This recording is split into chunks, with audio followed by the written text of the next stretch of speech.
Hello, everyone. Welcome to Ruminate This with Agrarian Solutions.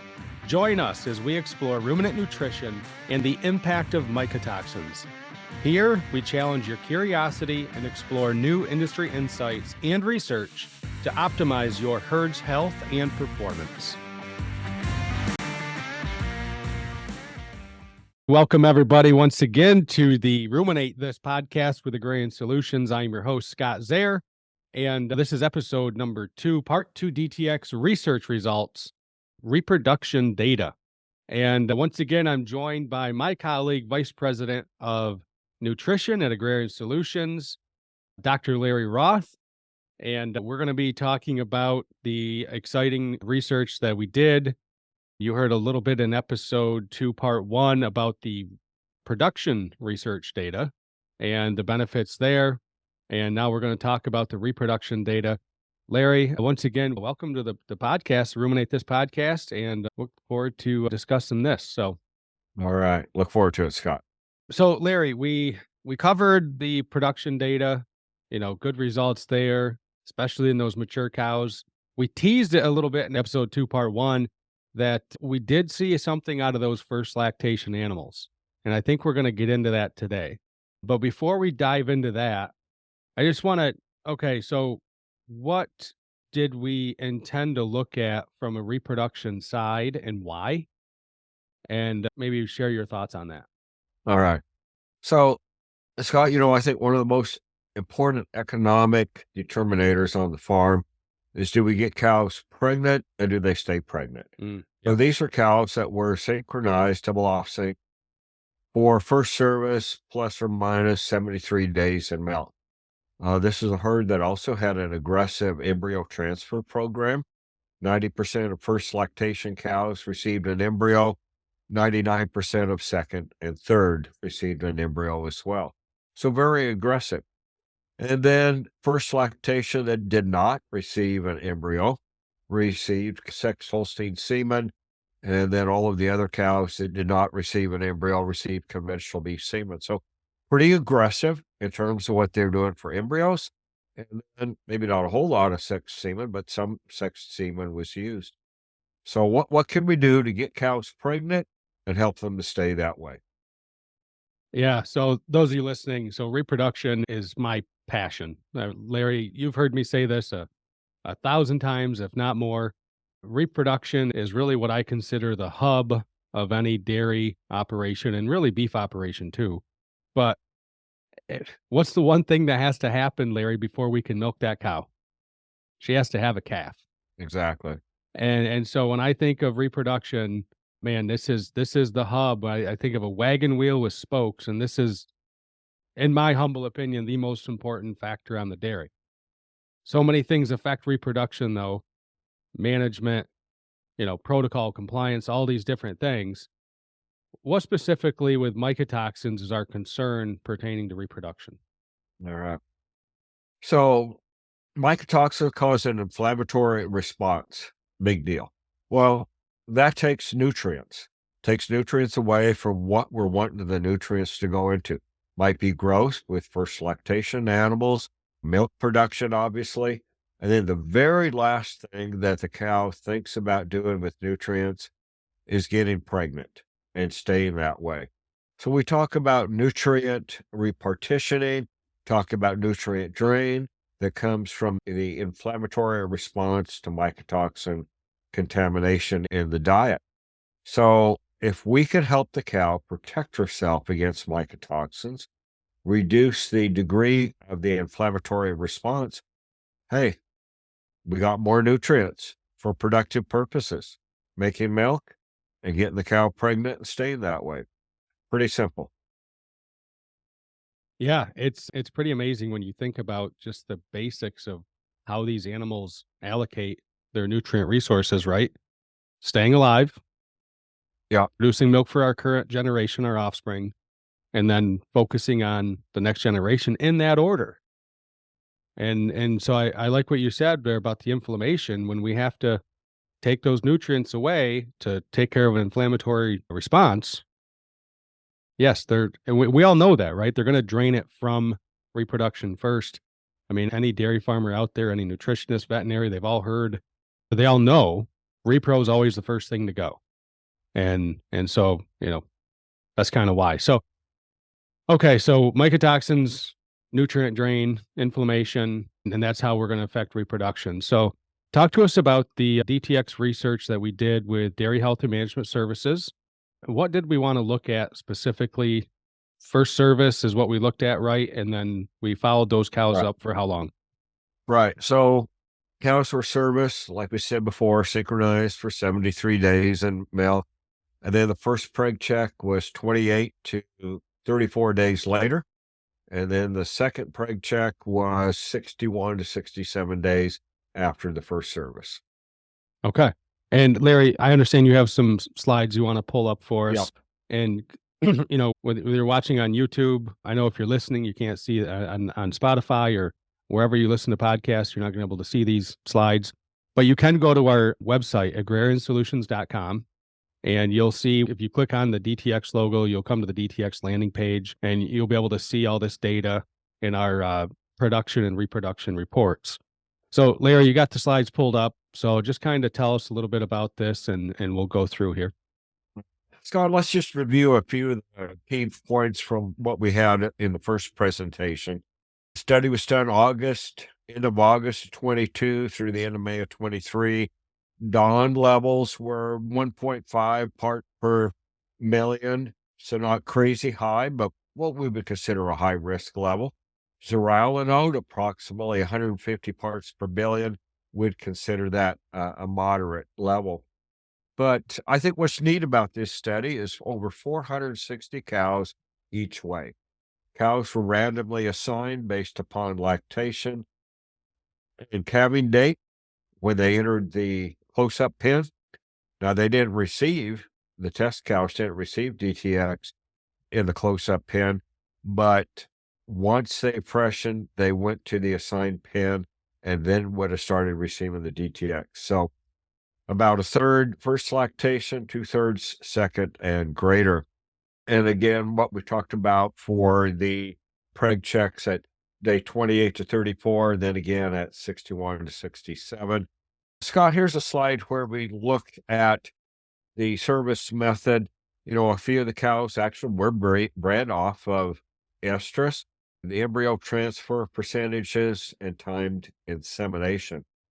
So what we're talking about here for measuring the results is pregnancy per service. So being synchronized, we take the time factor out. Yep. And if you look at the control cows at first service, 32.8% of the services resulted in a pregnancy at first check, whereas 41.1% of the DTX services resulted in a pregnancy. Well, that's a higher statistical It's a big number. percentage. Yep. And look at day 61 to 67, 27.2 for the first lactation control cows, 32.3 for the DTX. So, Scott, I hate to keep going back to that first presentation, but we did not see a milk difference there. But we did indicate that we felt the first lactation showed a DTX response. And here you got it.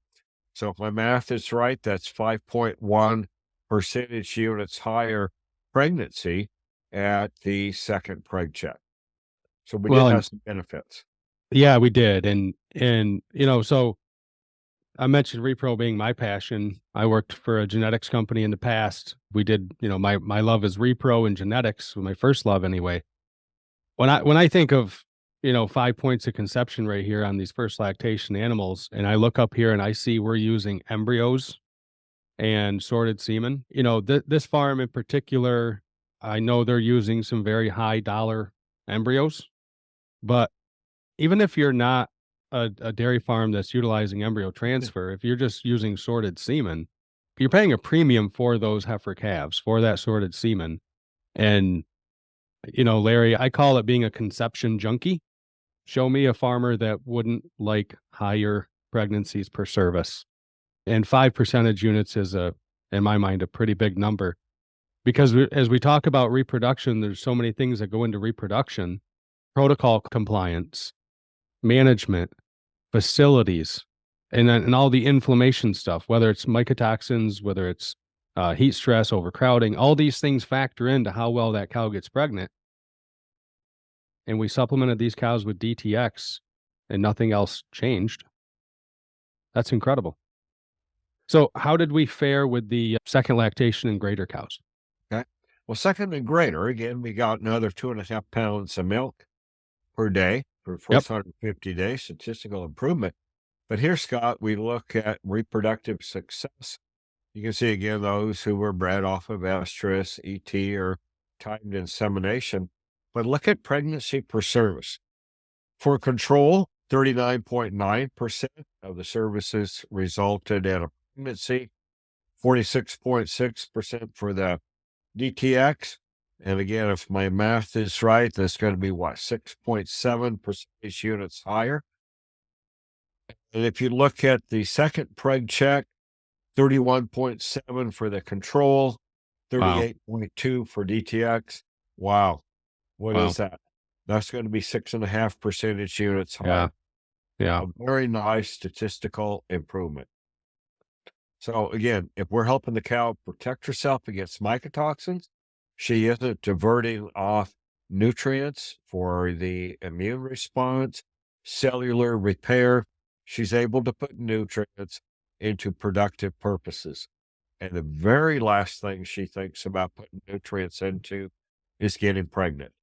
And here she was able to have more nutrients to put into reproductive success. You know, 6.5 points of conception rate, over 5 on the first lactation animals. You know, this is just looking at first service results. So, Larry, I'm a big first service guy. You've heard me preach this before. If I were in charge of a farm's repro, I would invest all I can into first service success because it sets that cow up so well. We get her bred back early. We keep the days open down. We keep the days in milk down. And Larry, you're the nutrition expert. Isn't it a lot easier to make milk off of cows with lower days in milk?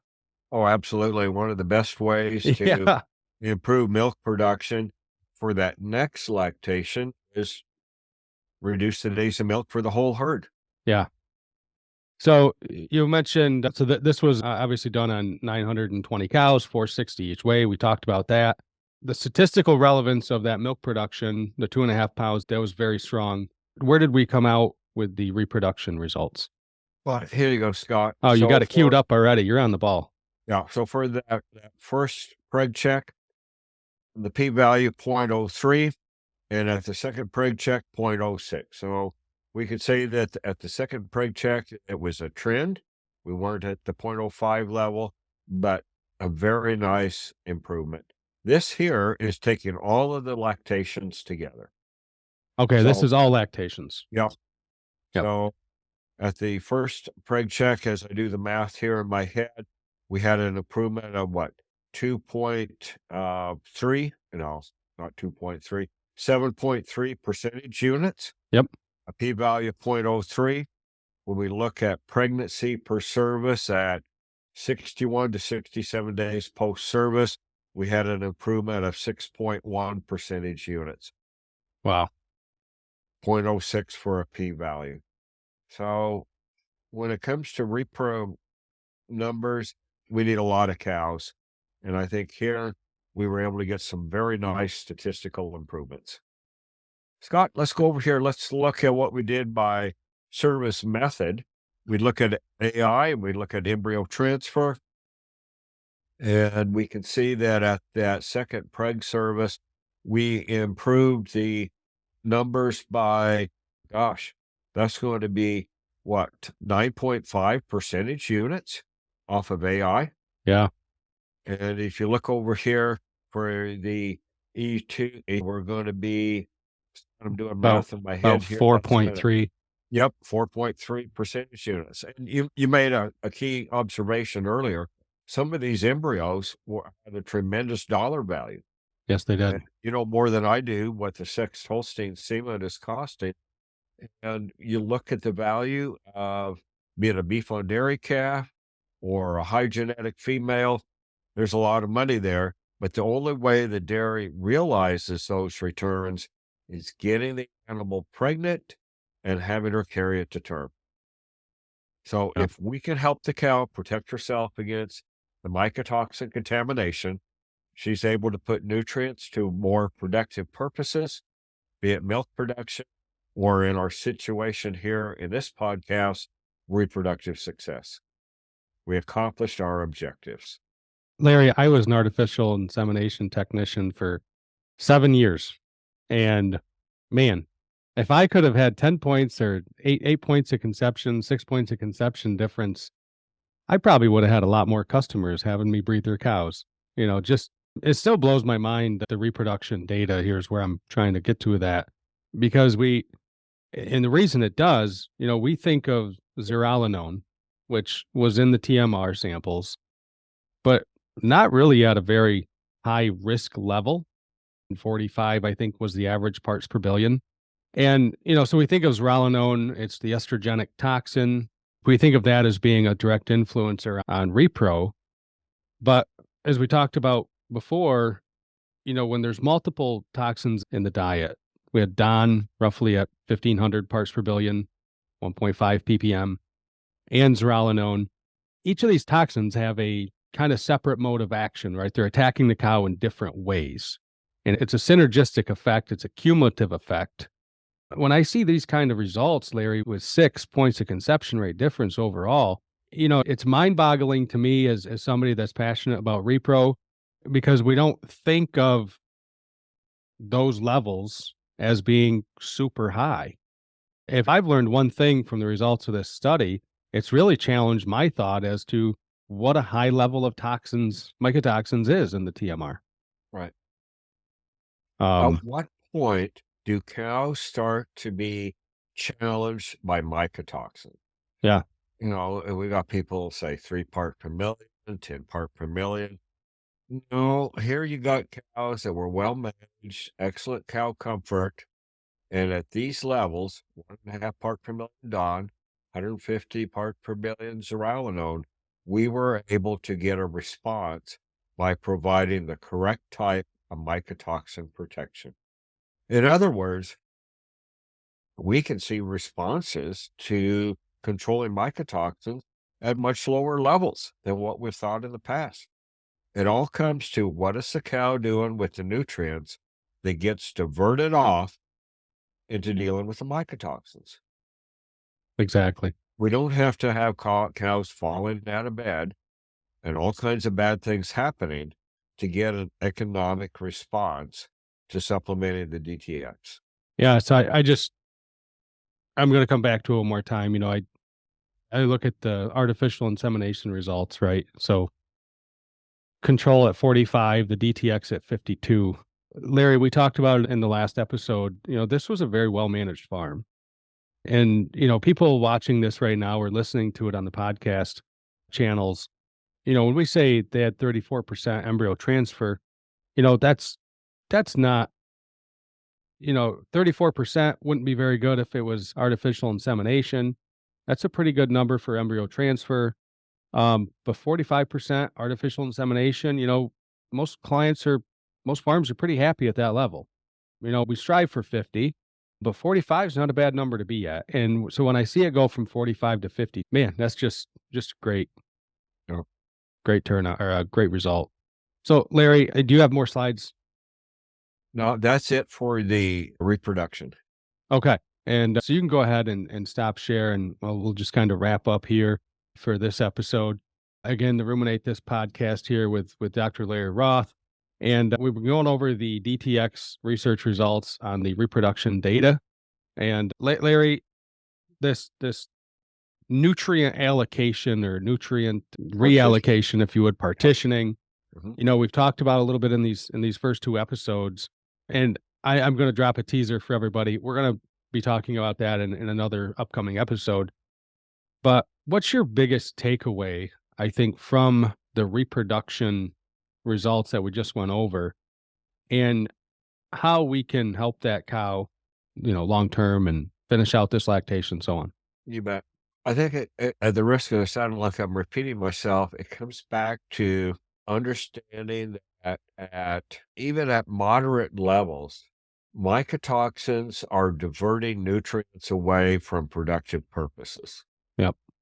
And helping the cow protect herself at moderate levels of mycotoxins can yield some dramatic results on the dairy in terms of reproduction, in terms of milk production. So it causes me to rethink, at what point are mycotoxins causing challenges for the cow? Well, it depends on what we're wanting the cow to do with those nutrients. Scott, are we okay leaving 2.5 pounds of milk on the table?